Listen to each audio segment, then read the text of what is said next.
Yeah, Nancy. Yeah, Hello, amazing. hello. How are you? I'm so excited. I'm listening to everyone's conversation and I'm like, yes, yes, and yes. I want to first introduce myself. My name is Nancy Aragbai. I am the CEO and founder of Strategic Solutions. And as we're having this discussion about entrepreneurship, I'm filled because, again, I am a former educator. And I noticed that in the curriculum, there was a gap. And that gap was pushing entrepreneurship. We know about it, but no one really formally teaches us the skills needed to be an entrepreneur. And most importantly, the leadership development that is tied to entrepreneurship. So I'm going to talk to you a little bit today about sustainable leadership. But again, I want to encourage you. I'll send the link to Miss Anetta for you all to join the Leadership Expo. It's a global empowerment event for women. I'm asking the world to join because I believe that women across the globe need to step into their positions of leadership to truly impact the world.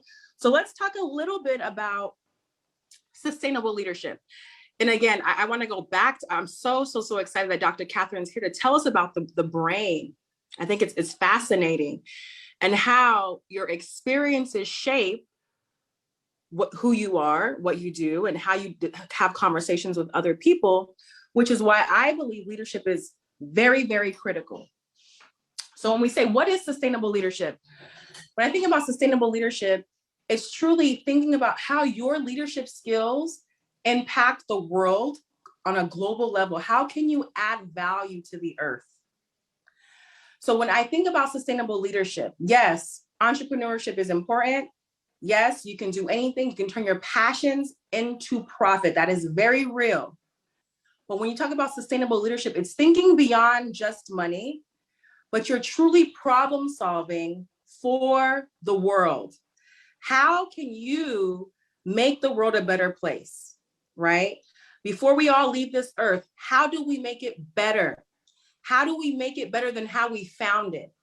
And so when I think about sustainable leadership, I personally am always thinking, bigger than myself, bigger than the community, but how Nancy Taya Ragbai, I am first generation Nigerian American, myself, my individual grew up in Moreno Valley, California, and Los Angeles, California, in the United States. How can I, as an individual, make the world better? And so I start to think about problems beyond myself. And so anyone who's interested in entrepreneurship, and girls, you may not know that you're interested yet. This is the beautiful thing about sustainable leadership. But I'm sure that if I asked each and every single one of you all, is there a problem that you have identified in this world that you think you have a solution to? You'll be able to identify a problem. The question is, how do we solve the problem? So I'm not the person that complains, because this is an empowerment program. We all have power within us. And so we do not have to wait for our problems to be solved. We are problem solvers.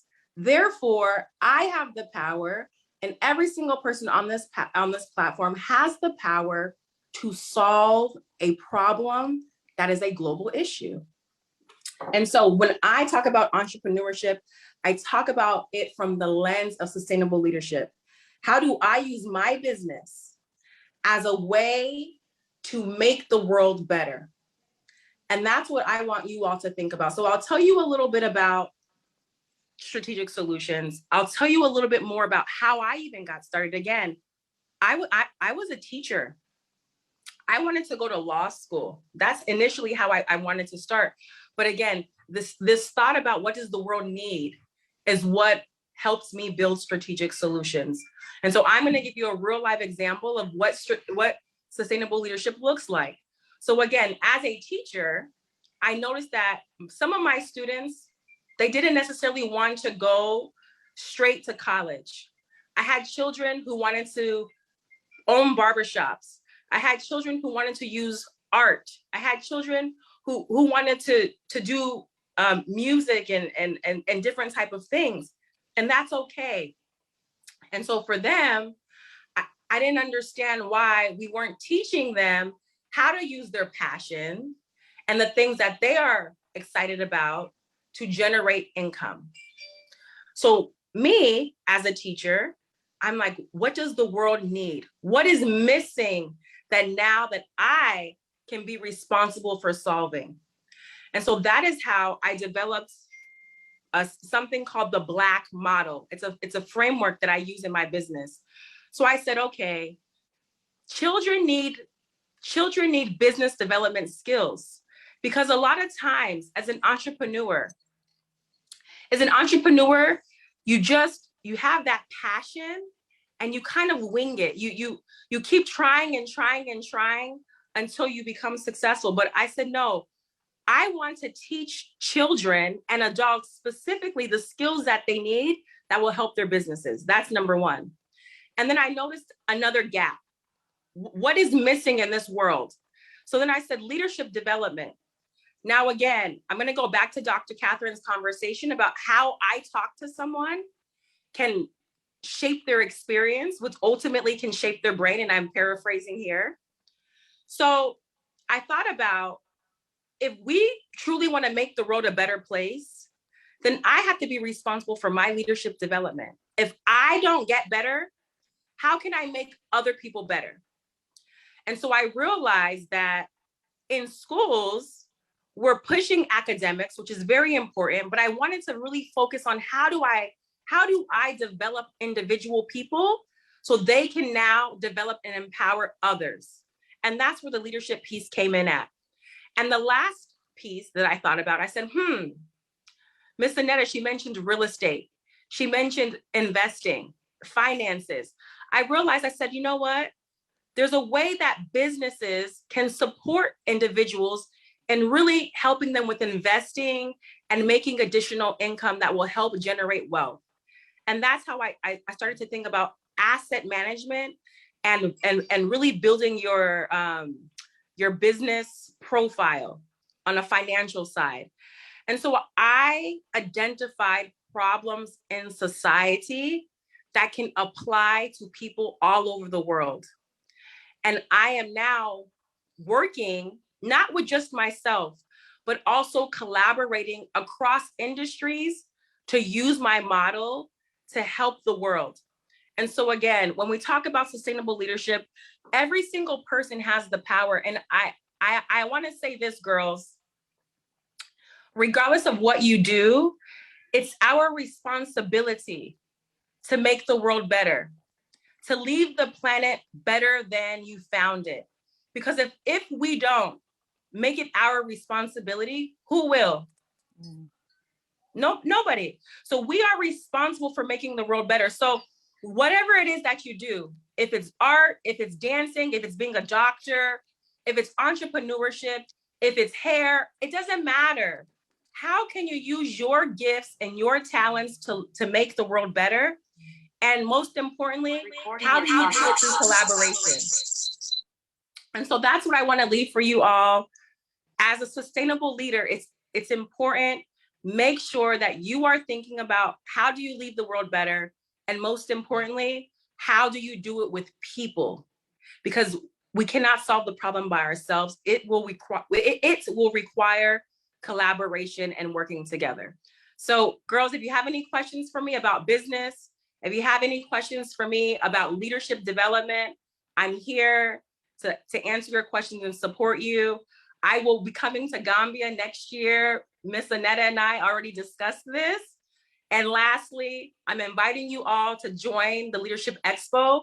You'll have access to so many resources, leadership development, business development, coaching and training. So you girls can brush up your skills and you too can help impact the world. So I'm so thankful for being here. Thank you. My name is Nancy Aragbai and I am here at your service. Thank you, Annetta. Yes, thank you so much, Nancy, and thank you for that conversation, girls. I hope you got every bit of what Nancy shared with us about being an entrepreneur, being a sustainable leader, finding a problem. I'm sure in Gambia, we've all identified a problem. And girls, I want someone to say something now. What problem have you identified in your community that you think you can solve? What problem? Can one person please take the mic and speak? What problem have you identified in your community? Okay, so my name is Vongwai Mukamba. I'm from Zimbabwe. Mm-hmm. Well, I think I have identified a problem, and that is shortage of enough electricity for my community, and some households actually don't have electricity. So I'm actually working on a system that's going to be using wind and solar. So it's an integrated system to solve electricity problems in my community. Thank you. Wow, that's amazing. Thank you so much. You see, everyday problems. These are not problems that you have to sit hard and think about. These are everyday problems that we encounter. So girls there in Gambia, can somebody tell us any problem that you have identified in your community and how you think you can solve it? Any brave person. We are all brave, by the way, girls. You're all brave. Okay. Annette, yeah. Can I offer? I would love if, and it doesn't have to be now, but if the girls can identify an issue, right? Yeah. Mm-hmm. And then who do they need to work with to solve the problem? Because also a part of sustainable leadership, it's going to require collaboration. So understanding that you will have to work with people. And so I would be interested to know, what is the issue? What solution have they come up with? And who do they need to work with in order to make this happen? But I'm excited about this topic, and I look forward to meeting the girls. Okay, thank you so much, Nancy. So we now go to the next person that will be speaking on entrepreneurship and business. So, by the way, our sister Honjai, we will take Nimi. You want to go on? Nimi? Can you guys hear me okay? Can you guys hear me? Nimi. Yeah. I am so sorry. I had to make a last minute schedule change. As I mentioned earlier, I'm at another event, and we had a little bit of issue with the other host not being here on time. So I had to quickly step in and sort that out really quickly. So thank you guys. Apologies for the time change. And I'm back. So hi, everyone. Again, my name is Mimi, CEO and founder of Link Empower, and also an agility mindset coach. I am a true servant leader at heart. I always love connecting and just empowering and supporting other women. So happy to be here and speaking about entrepreneurship. So I am coming up on 1 year of my entrepreneurship journey, but I honestly feel like it's something that has been it's still in me from birth, honestly. Just being able to be a creator and innovator, ideate, and all that other stuff. But I haven't always been confident, I haven't always been confident. I haven't always seen myself as a value add or anything of that sort. I've always known that I want to accomplish things, but the mindset to do that hasn't always been there. And then I started really taking networking really seriously. I love connecting with people. I love hearing people's stories, building relationship. And I feel like because I started doing that, it worked in parallel with building my confidence. The more I spoke to people, the more my confidence grew and grew. And fun fact, I used to be a tomboy. So it's even a surprise that I'm even wearing makeup today, have my hair done. So I think those are some of the things for me, just thinking about my confidence, just owning who I am, owning my personality, being able to be a woman that evolves, in different circumstances and just different situations. I feel like, just thinking back to my childhood, my parents were divorced by the time I was 2. So I kind of found myself having to teach myself a lot of things because I'm Nigerian American. So I did not have that 2-parent home upbringing to really help to nurture my confidence. And I stumbled upon Agile. And I feel like that's where my life kind of turned around for the greater good, because I started to find myself making more professional development investments in my communication style, I did Toastmasters. I used to be in sales, and then I pivoted into IT. And I think because being in the IT sector, I work with a lot of men. So when you work with a lot of men as a female, and even going further as a woman of color, I always found myself having to constantly prove myself, drive results, my performance. And I feel like because I was in that space, it actually helped my thinking and also helped my confidence. So right now, where I am in current state, I believe I can do whatever it is I put my mind to. And I don't take no for an answer. And I feel like there's also beauty in being authentic too, in your entrepreneurship journey. I talk to a lot of entrepreneurs. I connect with a lot of women, different men in business. And one thing that I'm learning is everybody's journey is different. Everybody's journey is different. Because one person is running your company this way does not mean you have to run it that way. I'm learning to kind of push the why can't we do it this way? Why do we have to do it that way? Nancy could definitely tell you, we have conversations a lot, and she's always giving me business advice. And I'm always like, well, I want to look at it from this perspective. I don't want to do it that way. I want to innovate. I want to ideate. And I think it's okay to foster that too. So my journey in entrepreneurship has definitely been a roller coaster, but I definitely want you all to take away from me that anything is possible. Anything is possible. Once you put your mind to it, set your goals, set your priorities, and also shift your mindset.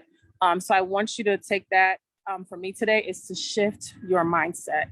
No matter what society tells you, you're not just a girl or a woman, and you're not just to get married and just have kids. There's so much possibilities out there for you. And I think right now, with even just the current state of society, the time is definitely now. So I hope that helps. Thank you so much, Nimi, for that. Girls, I hope you got that. We are here to shift the mindset. We are here to change and interrupt those conversations that you are accustomed to. I am from the Gambia. I grew up there. I know the conversation that girls are exposed to.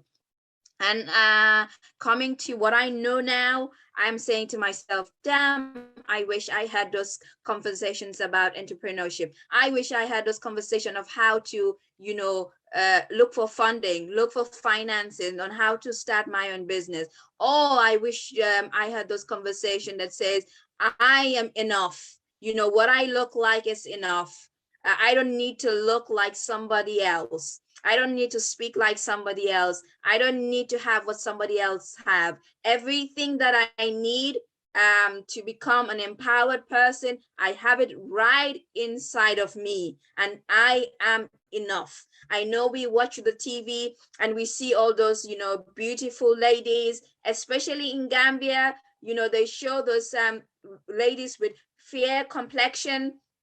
They're looking really, kind of, their complexion is really nice, and they're using some stuff to enhance themselves, and we aspire to be like them. But I'm saying that what we have, who we are, is enough, and we can do anything that we want to do. So shift that mindset, and we want to interrupt those conversations. You're a mother and a girl. You would become more than a mother. You're not just a mother. You would become more if you shift your mindset and know that the things that we're sharing with you here today, you can take it on and implement them. But the way you can do it, all of the girls there, you have a phone in your hand, and that phone is connected to the internet. You can reach out to powerful women. All the women here, you can reach out to them, and they'll be able to support you.